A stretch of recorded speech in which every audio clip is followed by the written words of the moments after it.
로마서 11장 33절에서 36절 말씀을 봉독합니다. 깊도다 하나님의 지혜와 지식의 풍성함이여 그의 판단은 헤아리지 못할 것이며 그의 길은 찾지 못할 것이로다. 누가 주의 마음을 알았느냐? 누가 그의 모사가 되었느냐? 누가 주께 먼저 들여서 갚으심을 받겠느냐? 이는 만물이 주에게서 나오고 주로 말미암고 주에게로 돌아감이라. 그에게 영광이 세세에 있을지어다. 아멘. 네, 우리 교단에서 만들어진 공구와 공부에는 제목이 다 붙어 있습니다. 여러분 그 주일학교 공과 제목 중에 제일 기억나는 거 혹시 있으십니까? 네, 저는 딱 얘기하면 제일 먼저 생각나는 게 하나 있는데 그게 바로 말씀과 삶입니다. 1970년대와 80년대에는 제목에 생활이라는 단어가 있었습니다. 성서와 생활, 그리스도와 생활, 교회와 생활. 그러다가 1980년대에 들어서면서 말씀과 삶이라는 제목으로 바뀌어서 2000년대까지 옵니다. 성서, 그리스도, 교회라는 단어 대신에 말씀이라는 단어가 자리를 잡았고 생활이라는 단어 대신에 삶이라는 단어가 들어온 것입니다. 그리고 2001년부터는 하나님 나라라는 제목으로 바뀌었습니다. 그리고 거기에 부제가 붙어 있는데 부르심과 응답입니다. 이런 제목들은 사실 시대적 필요에 의해서 나온 것입니다. 왜 우리는 말씀과 삶이라는 제목 대신에 하나님 나라, 부르심과 응답이라는 제목으로 바뀌어진 교재를 사용하게 되었을까요? 말씀과 삶의 문제가 해결되었기 때문일까? 그럴 리는 없습니다. 그렇지 않다는 걸 우리는 잘 압니다. 그러면 왜 바뀌었을까요? 우리가 말씀을 가지고 있고 인생을 살아가고 있으면서도 왜 말씀을 가지고 있는지, 무슨 이유로 이런 인생을 살아가고 있는지를 잊고 살았음을 깨달았기 때문에 우리에게 있어서 필요한 소명을 소급시키려 한 것입니다. 그것이 바로 하나님 나라입니다. 우리는 하나님 나라를 잊지 말아야 할 사람이고 부르심을 받은 사람들이기 때문에 하나님에게 응답해야 하고, 그래서 말씀이 가까이 있어야 하고 생활이 따라주어야 한다라는 내용입니다. 그냥 말씀을 보라고 하면 보지 않으니 부르심과 소명을 떠올리면서 다시 말씀 앞으로 나와서 공부하라는 의미가 있습니다. 말씀은 그만큼 현재 우리에게서 매우 멀어져 있는 상태입니다. 왜 우리는 말씀으로부터 멀어지고 있을까요? 말씀과 현실 사이에 간격이 크다라고 느끼고 있어서 그렇습니다. 말씀이 우리에게 더없이 중요하다라는 것은 다 압니다. 다만 머리로 이해할 뿐이지 가슴이 그렇게 반응하는 것은 아닙니다. 오히려 우리는 생각보다 자주 말씀이 현실적으로 위력적이지 못하다라는 판단을 많이 내립니다. 여러분은 어떻게 생각하십니까? 정말 말씀이 현실에서는 위력이 없는 것일까요? 다윗에게 일어난 일, 모세에게 일어난 일, 이런 것들은 매우 특별한 것이고 어쩌다 한번 누군가의 일생에 딱 한 번 일어나는 일들이고 나에게는 일어나지 않는 일이다라는 생각을 합니까? 그러면 말씀은 자연스럽게 이 시대를 살아가는 나에게는 별로 위력적이지 않은 것이 됩니다. 말씀은 정말 위력적이지 않은 것일까? 오늘 본문은 바울의 고백인데 이렇게 말합니다. 하나님의 지혜와 지식이 너무 풍성하여서 하나님의 판단을 헤아릴 수가 없고 하나님이 제시하는 길을 찾기도 어렵습니다. 하나님은 헤아릴 수 없이 풍성한데 자기 자신은 아는 게 없다라고 말합니다. 바울은 매우 똑똑한 사람입니다. 똑똑한 사람 중에도 더 똑똑한 사람입니다. 그런데 왜 바울이 이런 말을 할까요? 자기 자신이 작다라는 것을 알게 되었기 때문입니다. 그와 동시에 말씀이 무기력한 것이 아니라 하는 것도 알게 되었습니다. 자신은 너무 작고 하나님은 너무 크기 때문에 간격을 느낀 것입니다. 세계에서 가장 큰 호수가 무엇인지 아십니까? 사람들이 미국하고 캐나다 국경에 있는 슈피리어호를 말하는데 호수인데 이름이 바다라고 되어 있는 세계에서 가장 큰 호수가 있습니다. 바로 카스피해입니다. 카스피해는 염분이 있습니다. 바닷물만큼은 아닌데 일반 담수 민물보다는 염분이 더 있는데 면적이 자그만치 40만 평방킬로미터입니다. 우리 남북한을 합치면 22만, 남한만 9만 8천이니까 40만이면 거의 한반도 2배에 육박하는 크기입니다. 엄청나게 큰 면적입니다. 사면이 다 육지로 둘러싸여 있으니 호수는 분명한데 유입되는 강물도 계속 있기 때문에 호수 같아 보입니다.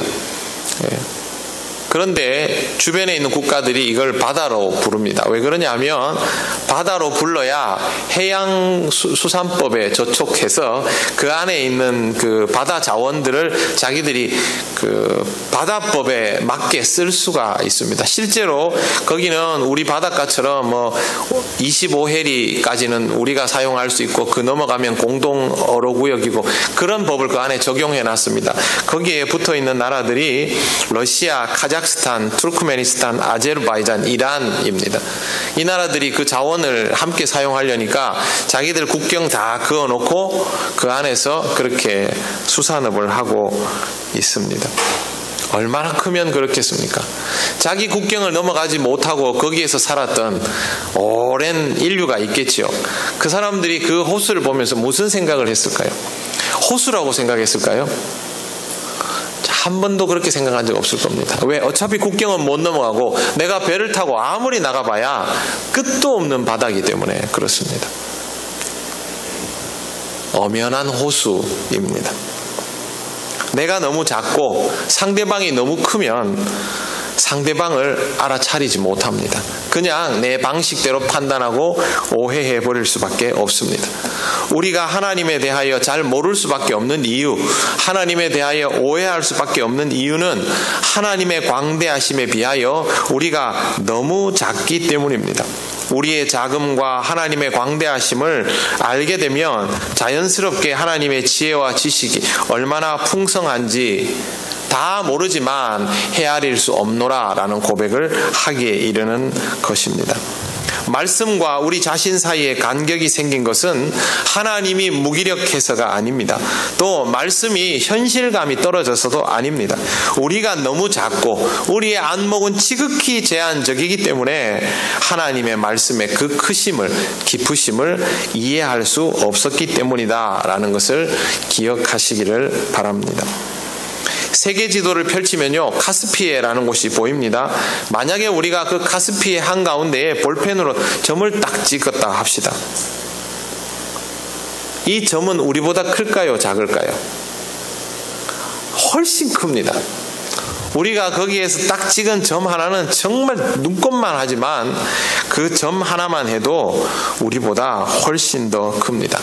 그런데 우리는 그 점보다 작은 존재이면서 카스피해 전체를 파악할 수 있습니다. 무엇을 통해서?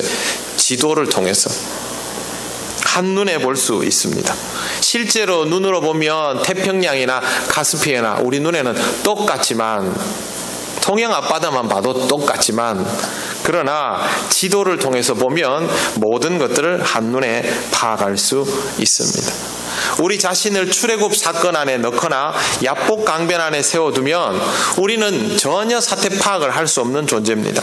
하지만 우리는 지금 그 사건의 전체 개요를 알 뿐만 아니라 대처법도 이스라엘 백성보다 더 잘 알고 있습니다.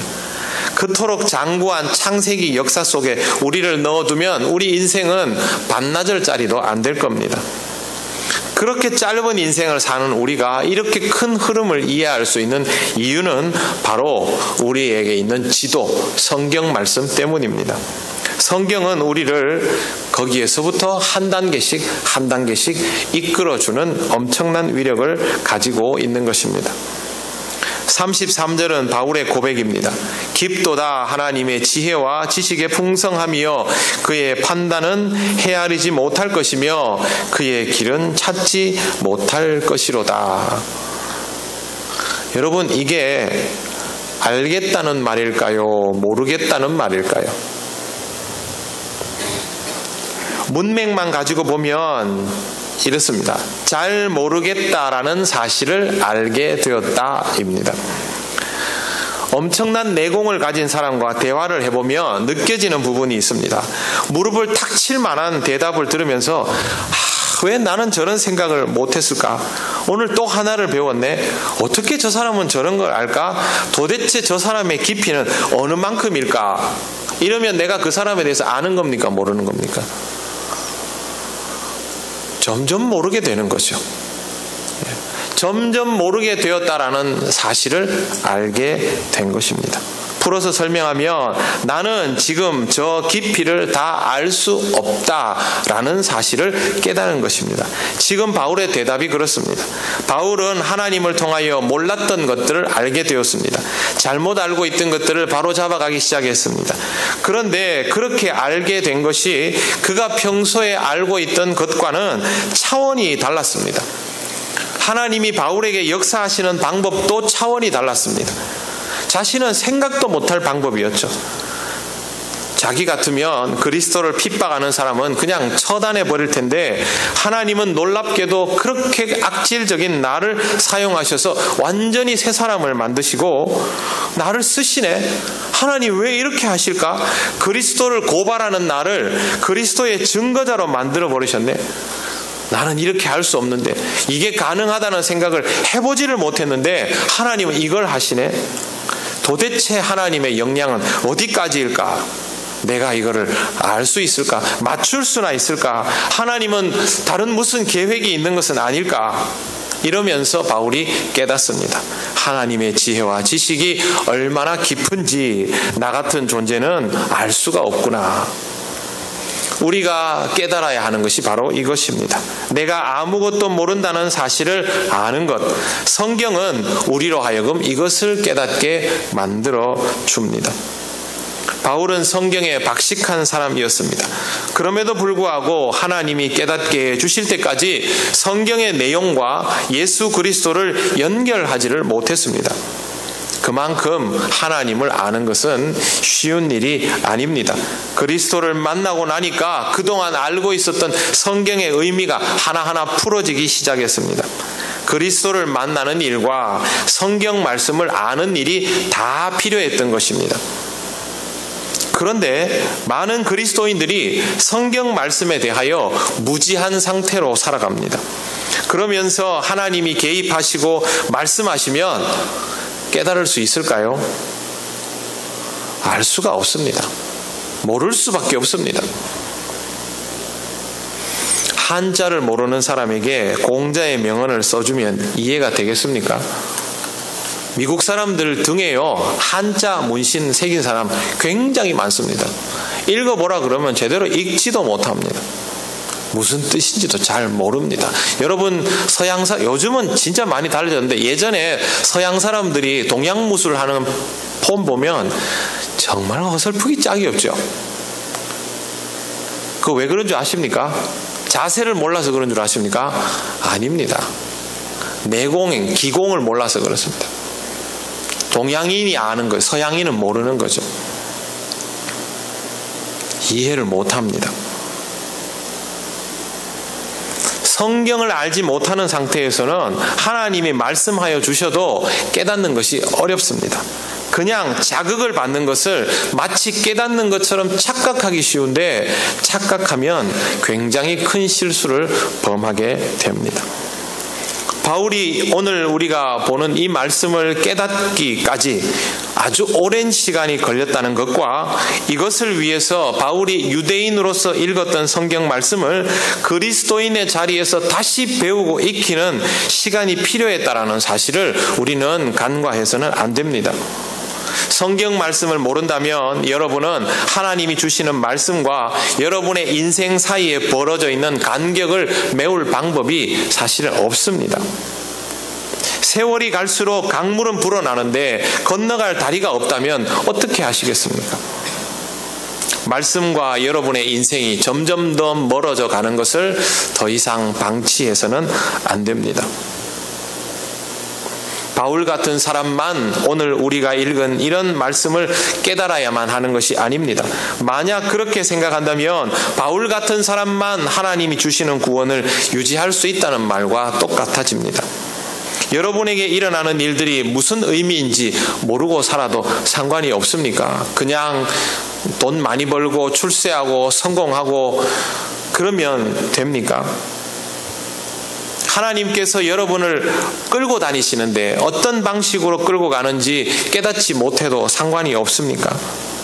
하나님께서 여러분에게 이런저런 일들을 경험하게 하시는데 무슨 이유로 그것을 경험하게 하시는지 몰라도 상관없습니까? 상관이 있지요. 그걸 몰라서 정말 힘들지 않습니까? 나한테 왜 이런 일이 일어나는지 몰라서 답답하지 않습니까? 그렇다면 하나님의 말씀과 더 가까워져야 합니다. 그래야만 우리 인생의 시행착오를 줄여갈 수가 있습니다. 하나님을 기쁘시게 하는 것, 그는 그 뒤의 일입니다. 하나님이 무엇을 원하시는지, 하나님이 어떤 분인지를 요만큼도 모르는데 우리가 어떻게 하나님을 기쁘시게 할 수 있습니까? 신앙의 내공 없이는 할 수 없는 일입니다. 그래서 말씀과 여러분의 인생의 간격이 벌어지는 것을 방치하지 않도록 해야 합니다. 바울은 자신이 아무것도 몰랐다는 것, 하나님의 지혜와 지식의 풍성함을 측량할 수 없다는 것, 하나님의 판단을 헤아릴 수 없다는 것을 알아차리면서 너무 중요한 사실을 깨닫게 되었습니다. 36절을 한번 보시겠습니다.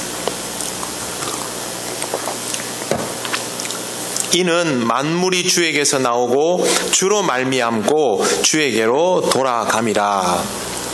바울이 무엇을 깨달았는지 아시겠습니까? 모든 것이 하나님께 속하여 있다라는 사실을 깨달았습니다. 이 말은 자기 자신이 하나님께 속하여 있다라는 것을 깨달았다라는 뜻이기도 합니다. 자기가 그렇게 된 것을 보니 다른 것도 다 그렇게 돼 있다는 걸 알게 된 것이죠.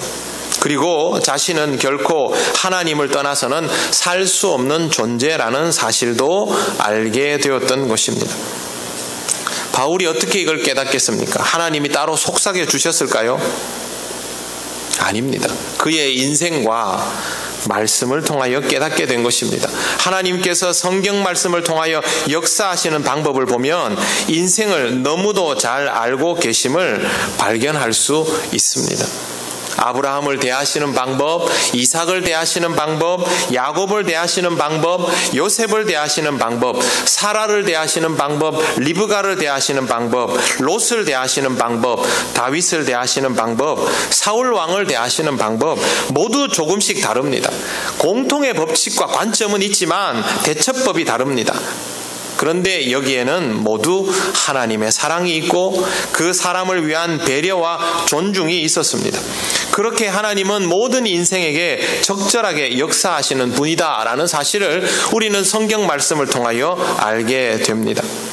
뿐만 아닙니다. 이런 상황에서도 궁극적으로 죄에서는 자유로울 수 없는 인생이라는 것을 통해서 독생자를 보내주시고 친히 만나주시는 하나님의 완벽한 대응 방식도 보게 됩니다. 그러면서 어떤 인생도 구원받을 수 있도록 해주신 하나님의 특별한 방법에 놀라고 감격하게 되는 것이죠.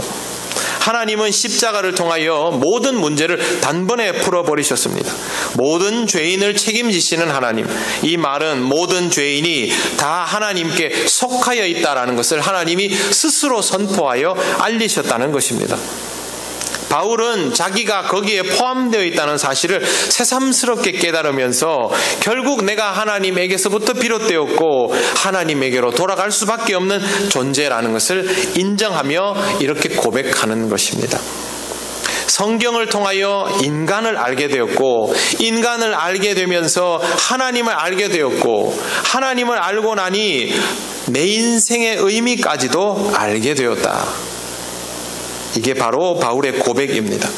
더 나아가서 바울은 나의 인생뿐만 아니라 모든 인생의 의미도 다 그렇게 하나님께 속하여 있다는 것을 알게 됩니다. 그래서 바울이 한 일이 있습니다. 복음 전하는 것.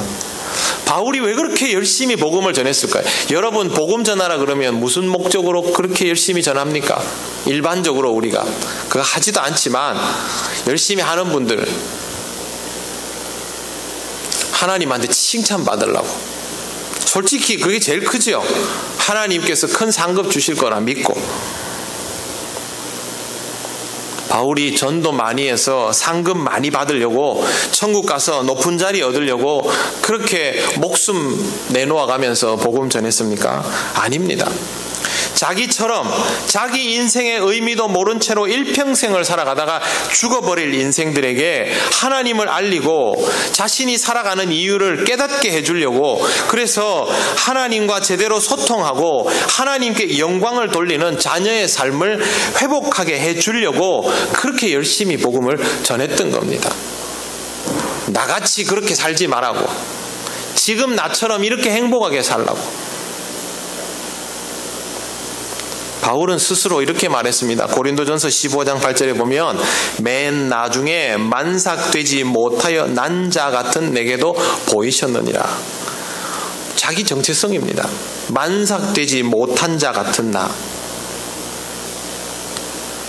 이렇게 초라한 인생이 우리 기독교인들에게 가장 훌륭한 믿음의 스승으로 기억되고 있는 이유는 하나님의 역사하심에 반응하면서 하나님의 지혜와 지식의 풍성함을 깨달아가는 과정을 겪었기 때문입니다. 말씀 없이는 불가능한 일입니다. 하나님이 계시하는 경로 이외에는 불가능합니다. 하나님이 자신을 드러내시지 않으면 우리가 어떤 방법으로 하나님을 알 수 있습니까? 여러분의 인생에 말씀이 없다면 하나님의 어떤 개입으로도 여러분의 인생은 깨달아지지를 않습니다. 말씀과 나의 간격을 살펴보시기를 바랍니다.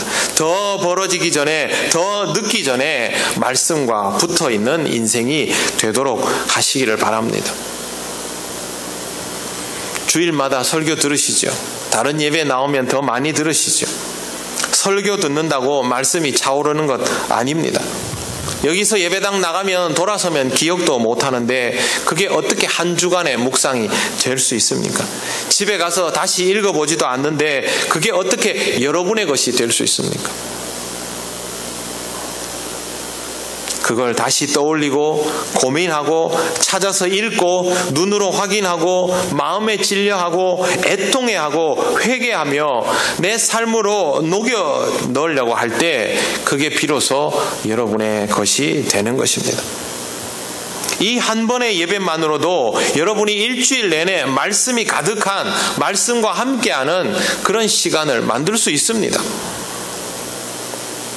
하지만 아무리 많이 예배를 드려도 말씀이 여러분 안에 들어가지 못하면 그건 아무 의미가 없습니다. 지금 여러분에게 주어진 그 기회들을 놓치지 않도록 하시기를 바랍니다. 하나님께서 여러분에게 주시고자 하는 것이 당연히 있지 않겠습니까? 그러면 여러분의 것으로 소화하시기를 바랍니다.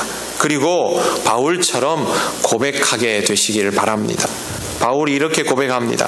그에게 영광이 세세에 있을지어다. 아멘.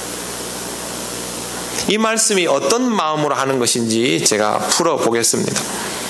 하나님에게만 영광이 영원토록 있을 것입니다. 아무렴 그렇고 말고요. 당연한 일이지요. 하나님은 능히 그런 분입니다. 저는 그 하나님을 만났고 말씀을 통하여 다시 확인했고 이제 조금씩 깨달아가고 있으니 이렇게 찬양하고 아멘이라고 확신에 차서 말할 수 있습니다. 모든 영광은 하나님께 있습니다. 아멘. 저는 믿습니다. 이게 바울의 고백입니다. 사랑하는 성도 여러분, 하나님께서 여러분을 사랑하여 주시는 말씀, 하나님께서 스스로를 드러내시고자 주신 통로요, 표현인 말씀, 이 말씀을 통하여 여러분의 삶에 변화가 생기게 되시기를 바랍니다. 멀어지지 않도록 하시고 또 이렇게 결국에는 바울과 같은 고백을 하게 되시기를 바랍니다.